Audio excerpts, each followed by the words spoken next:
ሰላም ጤና ይስጥልኝ ውድ የተማው ቤተሰቦች ስለመጣችሁ እጅግ በጣም አመሰግናለሁ። ዛሬም እንደተለመደው በሌላ አዲስ ዝግጅት በሳምንታዊ ፕሮግራማችን የተገናኘን ስለሆነ እጅግ በጣም ደስ ብሎኛል። በዛሬው ጉዳያችን ወይም ርዕሳችን ላይ አዲስ ስራ ስለመጀመር የተወሰኑ ሀሳቦችን ለማስጨበጥ መተናል። ስለመጣችሁ እጅግ በጣም ደስ ይለኛል። ስለዚህ የመጀመሪያው ጥያቄ መመለስ ያለብን ወይም ደግሞ ለማብራራት የምንሞክረው ስራ ለመጀመር አስበው ያውቃሉ ወይም ደግሞ ስለ አዲስ ስራ አስበው ያውቃሉ?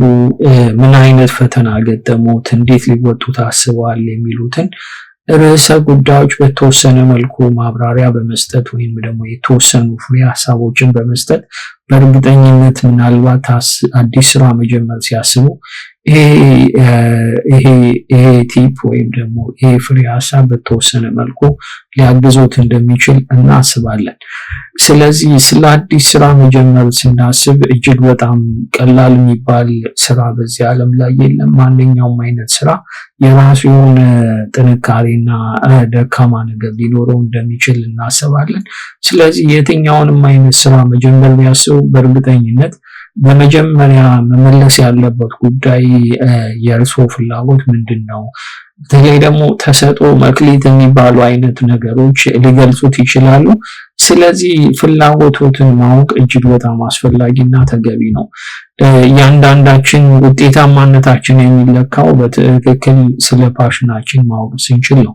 ወይም ደግሞ መክሊታችን ምንድነው፣ ፍላጎታችን ምንድነው፣ ልዩ ተሰጥኦአችን ምንድነው የሚለውን ነገር ማወቅና መረዳት መቻል እጅግ በጣም አስፈላጊና ተገቢ ነው። ስለዚህ በመጀመሪያው ርዕሰ ጉዳይ ላይ ያለንን ሀሳብ ይህን ይመስላል። በሁለተኛ ደረጃ ከፍላጎት በተጨማሪ ደግሞ መክሊታችን መሆኑን በትክክል የሚያረጋግጥልን የኛ ጥንካሬ ምንድን ነው? በተለይ ደግሞ በትክክል የተማርኩበት የስራ ዘርፍ በትክክል ደግሞ ከኔ ፍላጎት ጋር ሲገጥም ያ ራሱን የቻለ ጥሩ መነሻ እንደሚሆን እናስባለን። ስለዚህ ጥንካሬ ምንድን ነው? ስለዚህ በየትኛውም አይነት አዲስ ስራ ላይ ጥንካሬን መሰረት አድርጌ መጀመር፣ ጥንካሬን መሰረት አድርጌ መታተር ነው እንጂ ያለብኝ ደካማ እንደሆንኩኝ እያወቅኩኝ ደካማነቴን በሂደት ልቀርፈው እንደሚችል ባስብም ግን ደግሞ ጥንካሬን ትቼ ደካማ በሆንኩበት ስራ ዘርፍ ላይ ብሰማራ የውጤታማነቴን ጊዜ ያራዝማል። ይሄ ደግሞ እጅግ በጣም አስቸጋሪ ያደርገዋል ውጤታችንን። ስለዚህ ዋናው ቁም ነገር እሱ ነው። በመነሻችን ላይ ምን የሚል መነሻ ሀሳብ ሰጥተናል? የትኛውንም ስራ ቀላል የሚባል ነገር የለም። በየትኛውም አይነት የስራ ዓለም ውስጥ ቀላል የሚባል ስራ የለም። የትኛውም አይነት ስራ የራሱን የሆነ ዲሲፕሊን ይፈልጋል። የትኛውም አይነት ስራ የራሱ የሆነ ሚስጥሮች ይኖሩታል። የትኛውም አይነት ስራ ብዙ ነገሮች ያስፈልጉታል። ስለዚህ በተለይ ደግሞ ከትንሽ የምንነሳ ከሆነ በተለይ ብዙ መስዋዕትነቶችን መክፈል እጅግ በጣም አስፈላጊና ተገቢ ነው። በተለይ አንድ ቢዝነስ አዲስ ሆኖ እንደ አዲስ ልጅ ሲወለድ ብዙ የሆነ እንክብካቤ ለተወሰኑ ጊዜያት ለረጅም ሰዓት መስራት፣ ለረጅም ሰዓት ብዙ መስዋዕትነቶችን መክፈል ያስፈልጋል። ምናልባት አንዳንዴ ለቤተሰባችን መስጠት ያለብንን ጊዜ ሳንሰጥ የስራችንን ማቋቋም፣ ስራችንን ማሳደግ፣ ስራችንን በተወሰነ መልኩ በሁለት እግሩ እስኪቆም በተለየ አይነት መልኩ ለመረዳት ወይም ለማገዝ ጥረት የምናደርግ መሆኑ የታወቀ ጉዳይ ነው። ስለዚህ መስዋዕትነት ለመክፈል ዝግጁ መሆን መቻል አለብን። በአራተኛ ደረጃ መረዳት ያለብን ጉዳይ በራሳችን እምነት ሊኖረን ይገባል። ያው እንደምታውቁት አንድ አባባል አለ ማለት ድሃ ሆኖ መወለድ ችግር የለውም፣ ድሃ ሆኖ መሞት ግን እጅግ በጣም አስቸጋሪ፣ አሳፋሪ፣ እጅግ በጣም መጥፎም አይነት ነገር ነው። ስለዚህ ማህበራዊ ሚዲያ ላይ ምን የሚል ሀሳብ አየሁኝ፣ ድሃ ሰላምታው ራሱ ልመና ነው የሚመስለው። ስለዚህ ድሃ ሆነ ሰላም ስትላቸው ማንኛውም ሰው ሰላምታህን በልመና አይነት መልኩ ነው የሚረዳው። ስለዚህ ይሄ ደግሞ እጅግ በጣም አስቸጋሪና በጣም አሳፋሪ ጉዳይ ይመስለኛል። ስለዚህ ድህነት በየትኛውም አይነት መልኩ ሊያኮራን አይችልም። ድህነት በየትኛውም አይነት መልኩ አግዘፈን ማለት ጥሩ ነገር እንደሆነ ልናስብ አይገባም ማለት ነው። ስለዚህ የትኛውም አይነት ሀብታም ግን ከእናቱ ወይም ከአባቱ የወረሰው ሀብት ከሌለ በስተቀር ሰርቶ የሚለወጥ ሰው አፈር ይግጣል። ሰርቶ የሚለወጥ ሰው ብዙ አይነት መስዋዕትነት ይከፍላል። ስለዚህ ይህንን ብዙ አይነት መስዋዕትነት ስንከፍል እንግዲህ በዋናነት መረዳት ያለብን በራሳችን እምነት ሊኖረን እንደሚገባ ማወቅ መቻል አለብን። ከዛ ቀጥሎ መረዳት ያለብን መለወጥ ውጤቱ እንጂ ሂደቱ እጅግ በጣም አድካሚ፣ ሂደቱ እጅግ በጣም አስቸጋሪ፣ ሂደቱ እጅግ በጣም ረዥም ሊሆን ይችላል። ስለዚህ መለወጥ ካሰብን በብዙ አይነት መልኩ ብዙ መስዋዕትነቶችን ብዙ አይነት ውጣ ውረዶችን ብዙ አይነት እንቅፋቶችን ተቋቁመን ነው የምንለወጠው ማለት ነው። ስለዚህ ያንን ለማድረግ እጅግ በጣም መልካምና አስፈላጊ ነገር ይመስለኛል። ከዛ ቀጥሎ መረዳት ያለብን ዋናው ርዕሰ ጉዳይ እንግዲህ ለመለወጥ ጊዜው የትኛው ነው? የተሻለው ምቹ ጊዜ ለኔ ተደላድሎ ሁሉ ነገር ተመቻችቶ እና ስራ ጀምሮ የሚለኝ አካል አለ ወይ ነው ጥያቄው። ስለዚህ ያንን ለሚያደርግና ኃላፊነት ወስዶ በዚህ ጊዜ ቢጀምር እጅግ በጣም ውጤታማ ትሆናለህ፣ መልካም አይነት ተሞክሮ ታገኛለህ ብሎ ለኔ አስበው ሁሉን ነገር አስተካክሎ የሚሰጠኝ ሰው እስከሌለ ድረስ ለመለወጥ ጊዜው አሁን ነው፣ ለመሻሻል ጊዜው አሁን ነው፣ ስራ ለመጀመር ጊዜው አሁን ነው የሚለውን መርህ መከተል መቻል አለብን። ከአሁን የተሻለ የትኛውም አይነት ጊዜ ከአሁን የተሻለ ሊሆን አይችልም። ምን እንደሚመጣ አንችልም። እርግጥ ዛሬ ከሰራ ዛሬ አዳዲስ ነገሮችን ከጀመርን በእርግጠኝነት ነገሮችን ማስተካከልና ማሻሻል የምንችልበት ሁኔታ በእጃችን እንደሆነ መገንዘብና መረዳት እንዳለብን አስባለሁ።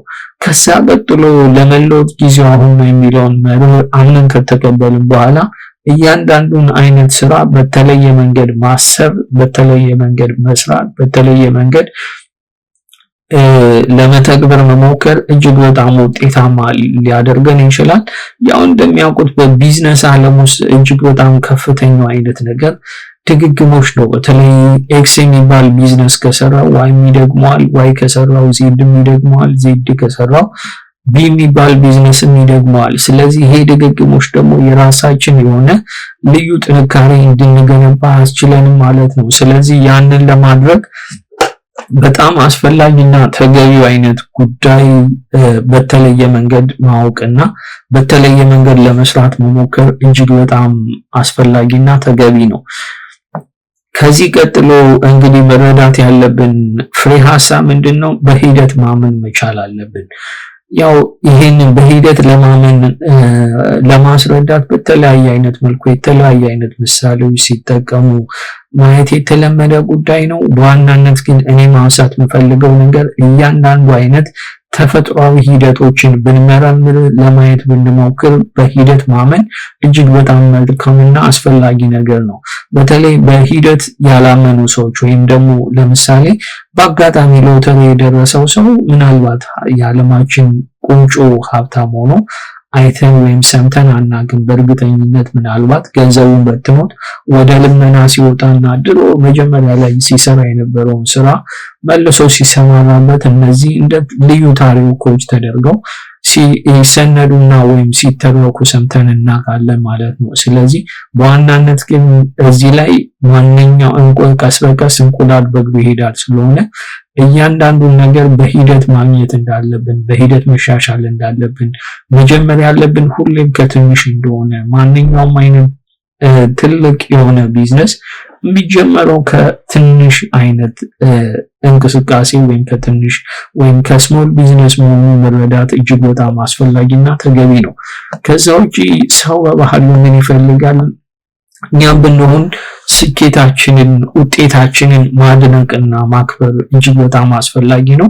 ለእያንዳንዱ ነገር ማመስገን፣ ለእያንዳንዱ ነገር የኛን ጥንካሬ ማድነቅ፣ ምናልባት ከጎናችን ሆኖ የረዳን አካል ካለ እንዲሁም ደግሞ በምናምነው ሱፐርናቹራል ፓወር ማመስገንና ማድነቅ እያንዳንዱ ውጤታችንን ማክበር እጅግ በጣም አስፈላጊና ተገቢ ነው። ከዛ ውጪ በስራ ማመን እጅግ በጣም መልካምና ተገቢ ወይም ጥሩ ባህሪ እንደሆነ አስባለሁ። ስለመጡ እጅግ በጣም አመሰግናለሁ።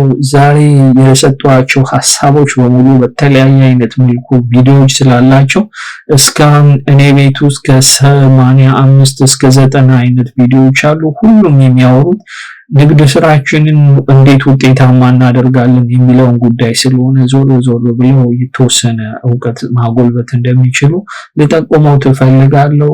እንግዲህ የማህበራዊ ሚዲያ ነዳጁ ላይክ፣ ኮሜንት እና ሼር ስለሆነ ሀሳባችንን ከወደዱት በላይክ እንዲሁም ደግሞ እንዲስተካከል የሚፈልጉት ጉዳይ ካለ በኮሜንት እንዲሁም ደግሞ የሚያደንቁ መልካም አይነት ተግባር ከፈጸምንም በኮሜንት በግልጽልን እንዲሁም ደግሞ ለባልደረቦቹ፣ ለጓደኞቹ፣ ለዘመዶች ብቻ ለወዳጆቹ እንዲደርስ ይሄንን ቪዲዮ ሼር በማድረግ እንዲተባበሩ ወይም እንዲደግፉን እንጠይቃለን። ስለመጣችሁ እጅግ በጣም እናመሰግናለን። የዘወትር አገልጋያችሁ ከተማው ቲዩብ ተስፋዬ ጌዲዮን ነበርኩኝ።